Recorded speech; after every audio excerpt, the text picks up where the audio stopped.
This Friday is gonna be December 1st. You know what that means, right? It's Romania's national holiday. By that I mean it's the day we chose a couple of years ago to celebrate the nation, not its founding on account of, thing is, we're old and we've been a country and then not been a country and then been a country again a couple of times. You know, it's kind of hard to keep it together when you're at the intersection of several empires and are kind of inconvenient. So, we of course chose the most joyous time of year, December 1st, when it's cold and dreadful outside. We used to have it in August, but they were kind of North Korean in terms of the way they were organized. And I mean that literally. The dictator got the idea of how to make the celebrations and organize them from North Korea. So it's probably better to not bring back memories of communism on this most joyous occasion when we generally go out and eat beans and pork. It's kind of a tradition. Stupid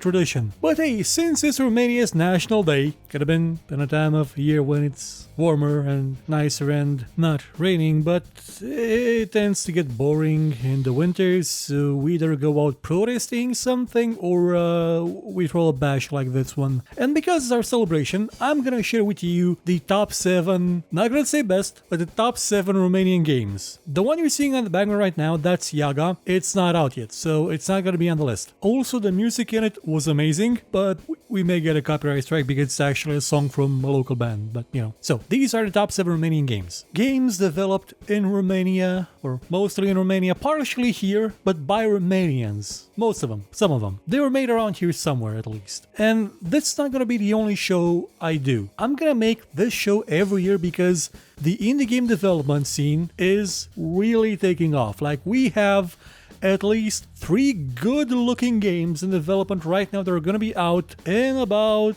a year. Probably 4, actually. So I am going to do this show again every year to highlight what great games we've made, well, they've made, not me, made in the last year. Also, I'm not gonna include mobile games unless they're really good. I've done this specifically so I would not make a Frozen joke again, because it's just time to let it die. You thought I was gonna say something else, didn't you? Well, keep watching. So that being said, let's get it started with number 7, Teroarea de dincolo de cer. English name, The Terror from Beyond the Sky. This is a game I made, and by made I mean started making, and then I died, so I stopped making it. Now I don't have any actual plans to continue development at this time or to finish it anytime soon, but I put it here on account of I'm really shallow. Though to be fair, I did put effort into making the game as far as it went along until I died. I'm better now, and it was gonna be this sweeping, epic game made in 24 hours about some local characters from the myths we used to have when we were kids, going out and fighting basically Cthulhu. It wasn't gonna be Cthulhu, but it was gonna be an existential dread coming from beyond the stars that engulfs and envelops and makes the evil things in the world we knew in the myths just hide in fear. You would have had good and evil teaming up to fight the unknown. If you're curious and you've got, what was it?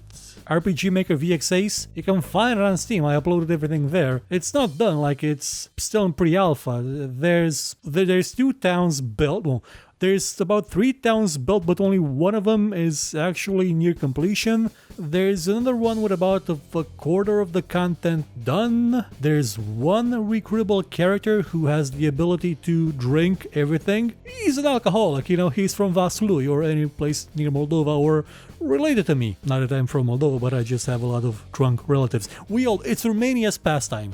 It's cold, depressing, and dark in the winter, and everybody drinks, and we all get something faced. I was gonna say shit faced, but YouTube may ban us. People also drink in the rest of the year, but that's because they have to propagate the alcoholism they began in the winter. The character himself is from the legends and myths we used to have when we were kids about a guy that just drinks everything. And not just alcohol, but water, everything.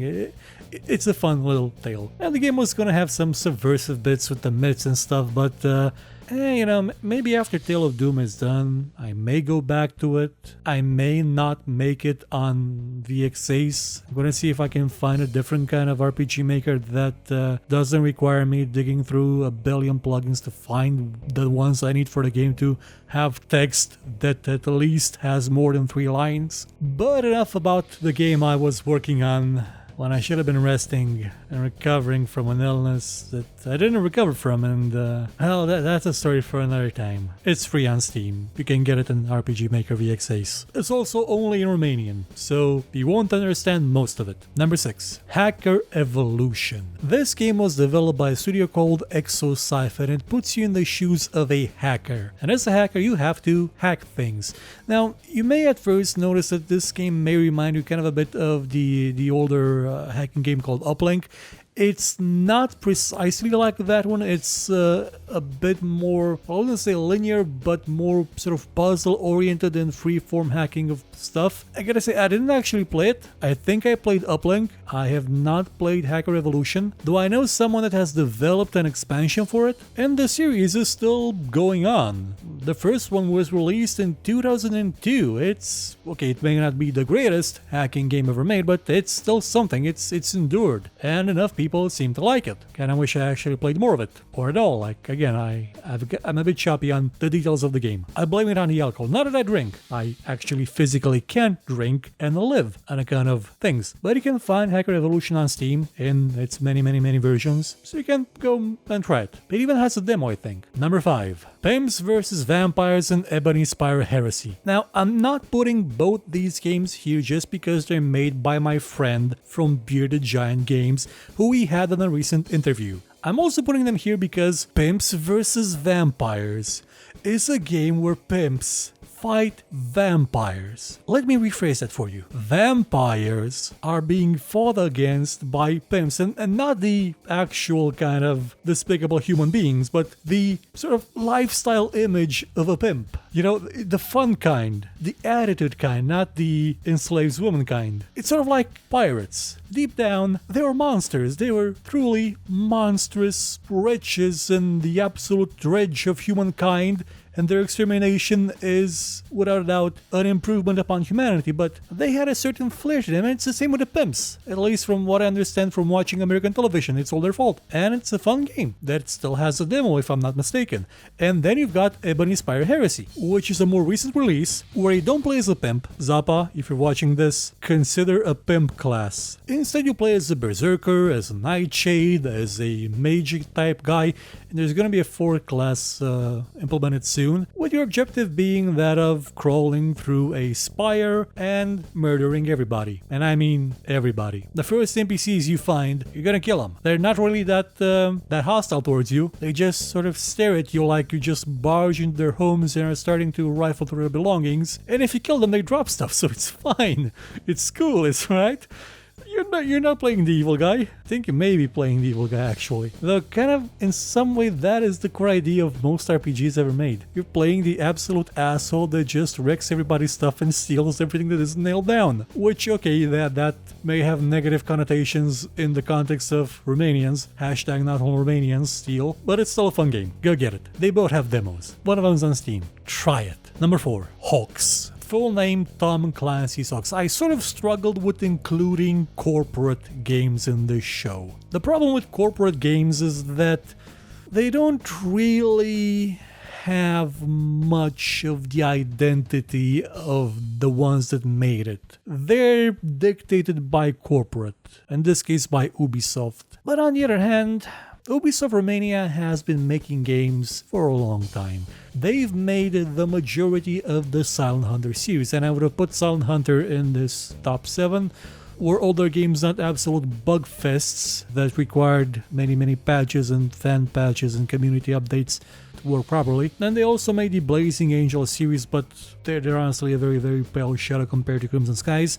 But they also have Hawks. Now Hawks, I actually kind of enjoyed. Not necessarily because it was a great game, there were bits in it that I absolutely hated, but I liked the variety of planes they had, how each of them sort of felt unique, how I used to rip the 3D models and use them for something else. It also had a sequel, never played the sequel, so I really can't tell you if it's good or not, but I kinda enjoyed the original. It was sort of nice. Also, I think the Romanian studio made most of Wildlands, so it explains why parts of that game are kinda janky. I mean, we have some stories from people that used to work in the QA department that, well, I won't share them with you right now. I'm gonna see if I can do a follow-up to the Ubisoft Still Suck video we did 2 years ago, or 1 year ago, well, almost 2 years ago. Still, Hawks I kind of enjoyed, and it's made here. Never takes place here, but you know, it's made here, so it's nice. Number 3, Black the Fall. This game is about as depressing as communist Romania ever got. Sure, we didn't have giant robots back then, but Sand Sailor Studios decided to put giant robots in their game about communism, about oppression, about the feeling of absolute and utter wretchedness. Now, some people have said that it kind of looks a bit like Inside. Yeah, it does look a bit like Inside, but development on, well, not development, but the demo of it, like the first demo I played was released before they even announced Inside, so it's kind of a coincidence for the most part. Black the Fall is a sort of 2.5D because you sort of see your character a bit from behind, going slightly forwards. It's imagine if Abe's Odyssey and Abe's Exodus and the Oddworld games were set in a depressing, oppressive, dystopian, communist Romania, with fantasy elements, you know, like robots and a somewhat more cheerful color palette. It's a nice game to play that I encourage you to try, even though I haven't actually played the final version of it, just that demo, which, from what I remember, is kind of quite different to the final version of the game. They're similar, but they got a lot of differences. For example, in the final version, you actually have a robot that tags along with you and doesn't kill you, which is something. Number 2, Move or Die. This is a game made by a studio called Those Awesome Guys, founded by a guy called Xelu, who still hasn't finished working on Swift with Zappa from Romanian Games. Looking forward to that one in 2030. And it's a game where you move or you die. This is what you would call a party game. It's a game where you try your best to make your friends strangle you with the controller cable. So if you have a wireless controller, they will bludgeon you to death. But you can also play it online with other people, so not in the same room, so the chances of you being dead are quite smaller. It's a game where you do all sorts of crazy, stupid challenges, like trying to not bounce yourself off the walls or off other players into spikes and explode because you're a giant balloon. You try to paint the environment in your color. You try to catch a bomb, or at least, no, you catch a hat and you have to get rid of a bomb. You do a lot of these crazy challenges, and there's a lot more of them being added constantly. And it's a fun game to play. It's a lot more fun to play it with friends and utterly humiliate them and berate them for their incompetence. I believe we have played it on stream and done exactly that. No one has been brought to tears yet, but we are working on it. And it's probably one of the biggest stories of success that's come out of Romania, honestly. Though promoting it and making it was kind of expensive. So that's generally why you don't see big companies invest in games in Romania, because our local investors and editors and publishers, they are absolute skinflints, and if they hadn't chickened out back in 2000, we would have probably already had a blooming video games industry right now, and not just hope that some crazy kids with wild dreams and passion would give everything they have and more to build a future for everybody. And the number 1 Romanian game is Door Kickers, made by Kill House Games. Now, why do I put Door Kickers here? Because mechanically, it's the most solid one. It's a game where you have basically infinite replayability because it's a tactics game. It's a game where you approach situations in different ways depending on the circumstances, on what your gear is, what your characters are, what the actual objective is. It's like playing SWAT in 2D, so it's like playing SWAT 2, but in real time with pause, with planning. It's sort of like Rainbow Six used to be, but top down. It's a great game.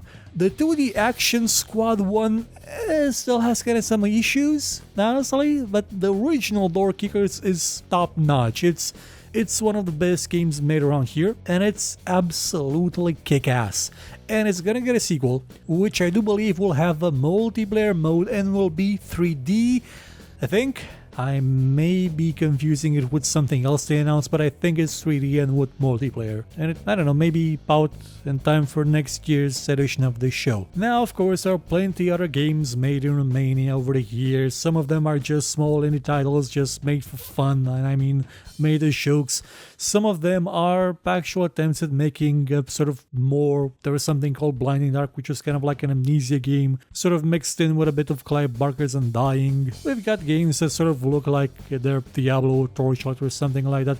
We've got FPSs. I think I've played a few that were made in Romania, but I don't really remember their names, which is kind of a shame because one of them was made by someone I used to know. And of course, Zappa has lots of games that he's made over the years. Pretty much everybody that's worked in game development has had a bunch of games just floating around the web on different forums, and some of them you can still find and play, and some of them are on mobile as well. As I've said, we have a lot of mobile games made around here, like the Asphalt series or Frozen Freefall, which is kind of addictive. People can't seem to let it go. Goodbye.